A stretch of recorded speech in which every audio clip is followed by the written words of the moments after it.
Hello everyone, आप सबका वांगशान bubble में फिर से एक बार बहुत बहुत बहुत स्वागत है। चलिए curse of the dragon emperor के पार्ट 33 को शुरू करते हैं। अब तक हमने देखा था सभी लोग ई सिटी में चले गए हैं। वहाँ पर भारी संख्या में शैतानी पुतले देखे गए हैं और सभी लोग उन्हीं को ठिकाने लगाने के लिए गए हैं। अब विंग बाओशन सरन और वांगजी को वो चीज़ ढूंढने में लगा देता है जिसकी तरफ ये पुतले खींचे चले जा रहे हैं और खुद पुतलों को अपनी बांसुरी की धुन के जरिए आग में जलाने लगता है। इधर वेनिंग और वांगजी पुतलों को बड़ी ही बेरहमी से काटे जा रहे थे, पर बाओशन सरन वहाँ पर नहीं थी, ना ही विंग था। तो वहाँ पर रिसेंटमेंट ख़त्म करने का कोई ज़रिया नहीं था, इसलिए वो पुतले बार बार जुड़कर फिर से खड़े हो रहे थे, फिर से उनसे लड़ रहे थे। तभी वांगजी को एक बहुत बड़ी मक्खी जैसा क्रीचर दिखा जो वांगजी पर हमला करने के लिए आगे बढ़ा, जिसके साथ ही वेनिंग ने चिल्लाकर कहा, वांगजी तुम्हारे पास कुछ तो ऐसा है जो इन सबको तुम्हारी तरफ खींच रहा है। वांगजी इसे ठीक से समझ नहीं पाया। उन पुतलों ने उसे काफ़ी व्यस्त रखा था। जब उनमें से एक पुतला वांगजी के बहुत करीब आया तब उसकी बातें वांगजी को सुनाई दी, जो कह रहा था, मेरा। अगर किसी को कुछ समझ आए, इससे पहले ही वांगजी की बीचैन उसके सर के 2 टुकड़े कर चुकी थी। अगली कुछ बातें बहुत जल्दी हुई कि वांगजी की खुद भी समझ में नहीं आई।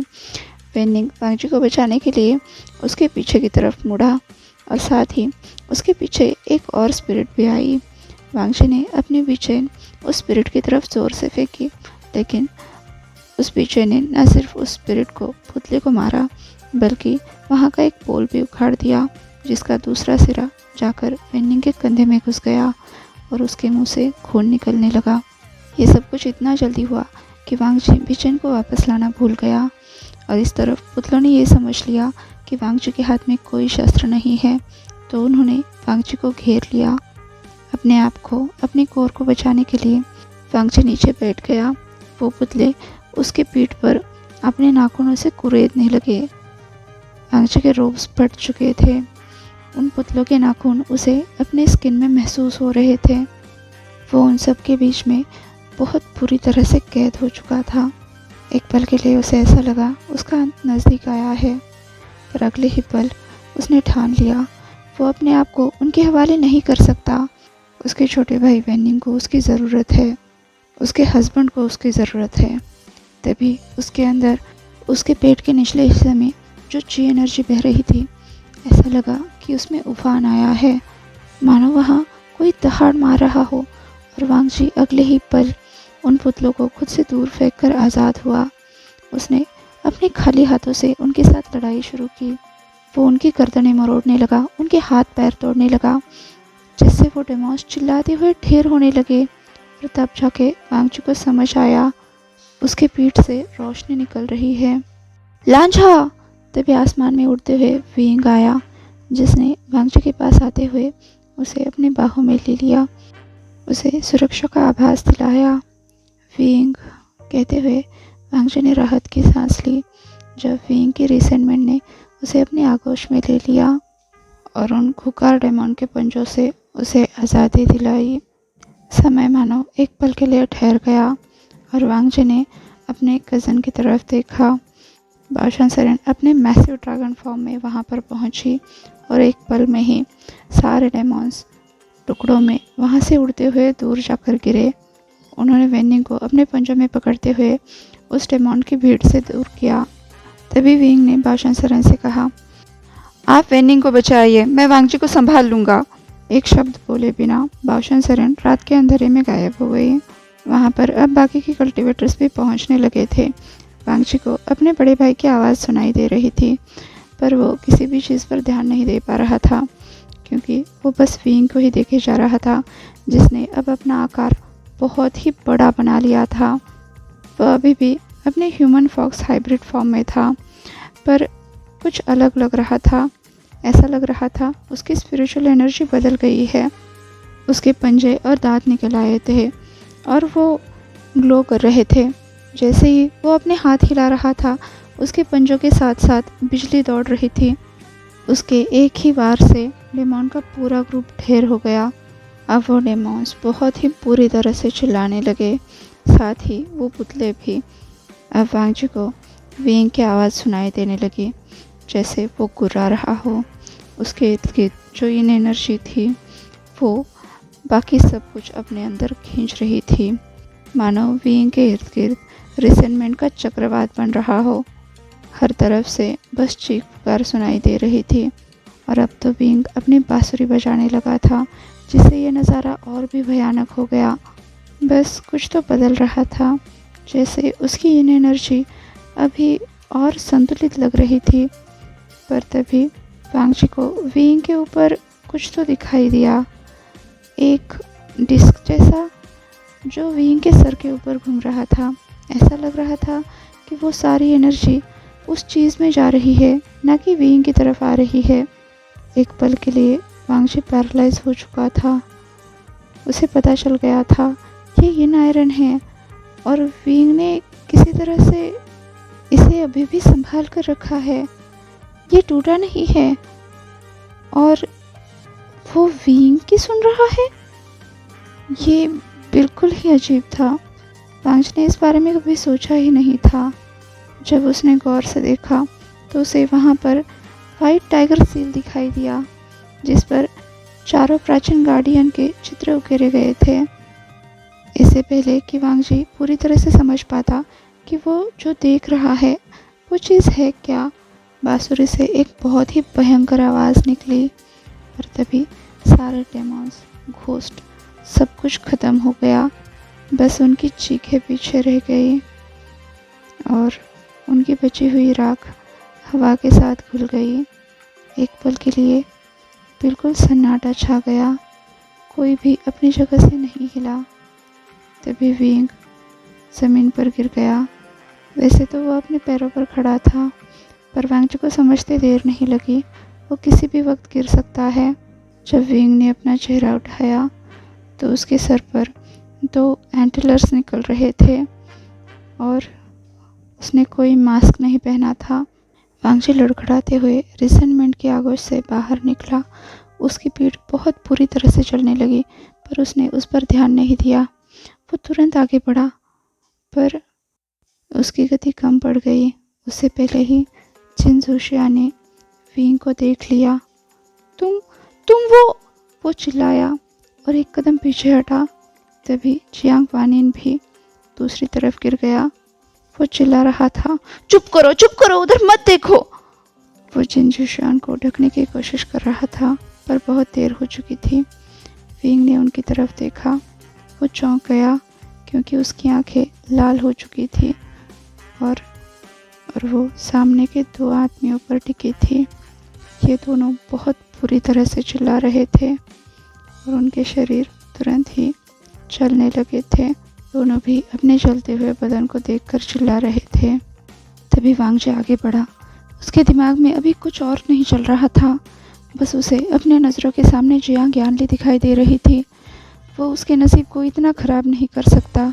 एक ही पल में उसका मंगेतर और भाई दोनों भी वांग जी के खुद के हस्बैंड के द्वारा मारे जाए, ये वो नहीं सह सकता। वो ये नहीं होने देगा, कभी नहीं। वांग जी आगे बढ़ा और खुद को उसने तैयार कर लिया। तुरंत ही उसने अपने हाथ आगे बढ़ाते हुए वो स्पेल बनाया जो वेनिंग ने सबसे पहली चीज़ उसे सिखाई थी जब वो इस पैलेस में आया था। विंग रुक जाओ, वो ज़ोर से चिल्लाया। उसकी आंखें अपने पति की लाल आंखों से मिल रही थी। वांग जी दांत पीसते हुए उसके मेरिडियंस में होने वाली जलन को काबू करने की कोशिश कर रहा था। लांझा नहीं, प्लीज़, विंग चिल्ला रहा था। अपने चेहरे को, खासकर आंखों को ढकने की कोशिश कर रहा था। वो ज़मीन पर गिर चुका था। तभी वांग जी चिल्लाया, विंग तुम इसे रोक सकते हो, मैं जानता हूँ ये तुम हो, मैं बहुत पहले से जानता हूँ। तभी विंग ने अपना सर उठाया। उसका चेहरा पूरा खून से सन चुका था। उसने अपने ही पंजों से अपने ही चेहरे को कुरेद लिया था। क्या लांझा नहीं, विंग चिल्लाया। तभी लांझा ने कहा, विंग मैं ये सब तभी से जानता हूँ जब से हमारी शादी हुई है, और मैं बिल्कुल ठीक हूँ। विंग तुम इसे रोक सकते हो, तुम इसे बदल सकते हो। वांग जी दर्द में कराहा। उसे महसूस हो रहा था। उसकी गोल्डन कोर चल रही है। उसके बदन पर हर तरफ से सफ़ेद रोशनी निकल रही थी। तभी उसे एहसास हुआ, एक हल्की सी रोशनी जो उसके हस्बैंड के ची एनर्जी से निकल रही है। उसने वांगजी को प्रोटेक्ट किया हुआ है, जो उसके नब्ज़ को अभी भी चला रही है। ऐसा लग रहा था उसके लिए मरहम का काम कर रही है, जैसे वो कोल्ड पॉन्ड में बैठा अपने जख्मों का इलाज कर रहा हो। उसके शरीर से वो कर्ज धीरे धीरे हटने लगा और वांगजी ज़मीन पर गिर गया। उसने अपने कंधे की तरफ मुड़कर पीछे जियांग वानियन और जिन जुशियान को देखा, जो उसके पीछे ही गिर चुके थे, पर उनके आर्मर से हल्की हल्की सांसों की आवाज़ आ रही थी। वांगजी ने राहत की सांस ली। वो दोनों अब भी जिंदा थे। वांगजी ने फिर से अपने हस्बैंड की तरफ देखा और उन्हें ये एहसास दिलाना चाहा कि सब कुछ ठीक है, पर जैसे ही उसकी नज़र विंग पर पड़ी, उसे तो कुछ और ही दिखाई दिया। विंग अपने ही पंजों से अपनी ही छाती को फाड़ रहा था। विंग! वांगजी जोर से चिल्लाया। वहाँ से इन एनर्जी और रिसेंटमेंट बाहर निकल रही थी। विंग, रुक जाओ! वांगजी चिल्ला रहा था। वो तुरंत आगे बढ़ा और अपने हस्बैंड को उसने अपने बाहों में ले लिया। अब विंग का शरीर धीरे धीरे सिकुड़ने लगा था और वांगजी डर से उसे देखे जा रहा था। तभी विंग ने अपनी छाती को चीरकर वहाँ से एक खून से भरा तालिस्मान निकाला, जो हॉलीजन के आकार का बना हुआ था। तभी विंग के शरीर से एक बहुत ही काला साया निकल कर चला गया। वो कर्स, उन्होंने उस कर्स को तोड़ दिया, ऐसा वांगजी का सोचना था। वो समझ नहीं पा रहा था। वो कंफ्यूज था, डरा हुआ था, साथ ही खुश भी था। पर तभी उसके पीछे कुछ हिला। वांगजी ने पीछे मुड़कर देखा। उसके पीछे उसका हस्बैंड खड़ा था, अपने ड्रैगन ह्यूमन हाइब्रिड फॉर्म में, जो घसीटते हुए उनकी तरफ ही आ रहा था। उसके चेहरे पर अभी भी मास्क था और जब वांगजी ने अपनी गोद की तरफ देखा, वहाँ पर फॉक्स स्पिरिट था, पर उसका चेहरा बिल्कुल अजनबी था। नहीं नहीं नहीं!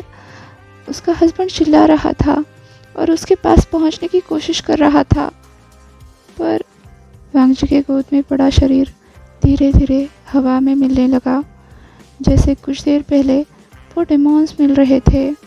तभी एम्परर जोर से चिल्लाते हुए ज़मीन पर गिर गए और उन्होंने खुद को पूरी तरह से मरोड़ लिया। वो बहुत ज़ोर से रोने लगे। एक पल के लिए वांगजी इतना चौंक चुका था कि वो हिल भी नहीं पा रहा था। कुछ पलों बाद जब वो घसीटते हुए अपने हस्बैंड की तरफ गया, उनका दर्द बांटने के लिए, विंग, वांगजी अपने हस्बैंड के कंधे पर हाथ रखता हुआ बोला, पर अगले ही पल उसके हस्बैंड अपना आकार बदलकर उसके मुट्ठी में आ गए। वो बहुत बुरी तरह से काँप रहे थे। एम्परर ने कहा, लांझा, क्या हम घर जा सकते हैं? वांगजी ने बस हाँ में सिर हिलाया और उस कांपते हुए शरीर को बिल्कुल अपने करीब ले लिया अपने रोब्स में और कहा, चलिए घर चलते हैं। विंग, मुझे कुछ समझ नहीं आया वहाँ क्या हुआ। वांगजी बुदबुदा रहा था। वो अपने हस्बैंड के साथ यीलिंग के केव के ठंडे पानी में थे।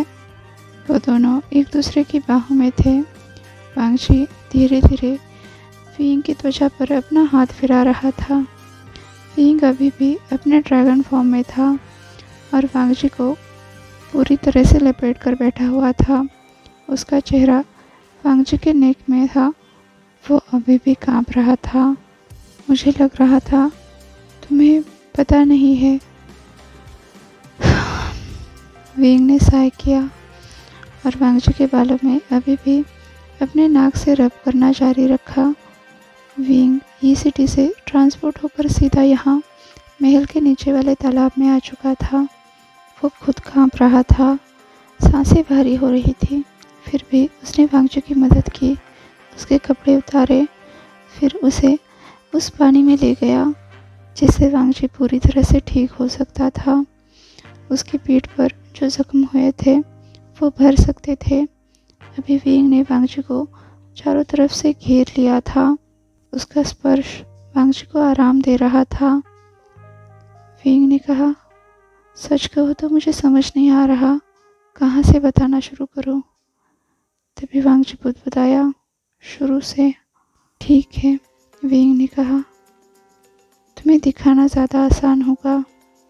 और वांगजी अगले ही पल कांप उठा, जैसे ही उसके हस्बैंड की ची एनर्जी उसकी ची एनर्जी से कनेक्ट हुई और उसे दोबारा से वही सेंसेशन फील हुआ, जैसे वो कहीं आसमान में उड़ रहा था, बादलों के बीच, जैसे उसके चढ़ावे के वक्त उसे महसूस हुआ था।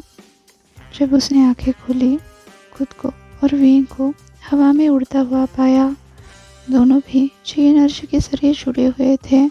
ऐसा लग रहा था वो उनके छुपे हुए यादों के हिस्से में घूम रहे हैं। वो ची एनर्जी बार बार उन्हें घुमाते हुए अंदर बाहर खींच रही थी, जैसे वो दोनों कोई आसमानी नृत्य कर रहे हो। जब से वांगजी को चढ़ावे के रूप में चढ़ाया गया था, उसकी ची एनर्जी भी बदल गई थी। उसकी ची एनर्जी अब ग्लो करने लगी थी, जैसे कि उसे वो भी समझ आ रहा था जो उसे महसूस हो रहा है। उसे एक और नब्ज़ महसूस हुई, उसकी खुद की नब्ज़ से अलग, जो उसी के ची एनर्जी से लिपटी हुई थी। वांगजी ने उस तक पहुंचना चाहा, पर उसके हस्बैंड उससे ज़्यादा तेज़ निकले। ओह, देखो ज़रा यहाँ, मैं भी कितना बुद्धू हूँ। छोटू, विंग उस लाइट के पास पहुंचते हुए बोला, जो अब और भी ज़्यादा ग्लो कर रही थी। विंग अब हल्के से मुस्कुराया और उस रोशनी के इर्द गिर्द घूमने लगा और वांगजी का दिल भर आया। और तभी उसे महसूस हुआ, ये छोटी रोशनी कुछ और नहीं, उनका बेबी है। जो अलग सी ची एनर्जी उसे इतने दिनों से महसूस हो रही थी, वो उनका बेबी था। वो ये सारे समय प्रेग्नेंट था और ये दोनों पागलों की तरह लड़े जा रहे थे। लांझा, लांझा देखो, ये दोनों कितने परफेक्ट हैं। विंग खुश होते हुए उस लाइट को वांगजी के सामने लेकर आया।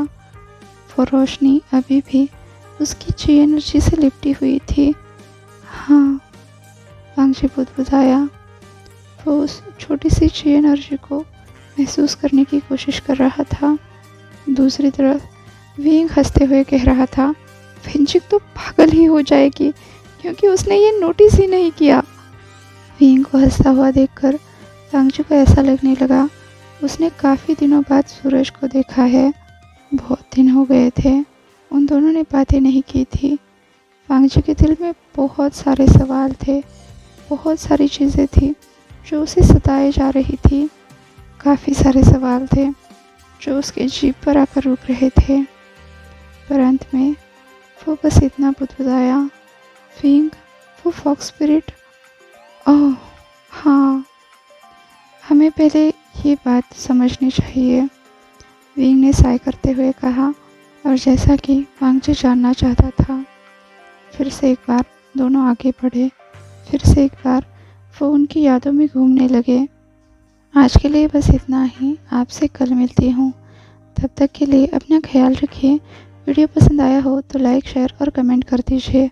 और हाँ, अभी तक चैनल को सब्सक्राइब नहीं किया है तो सब्सक्राइब भी कर दीजिए।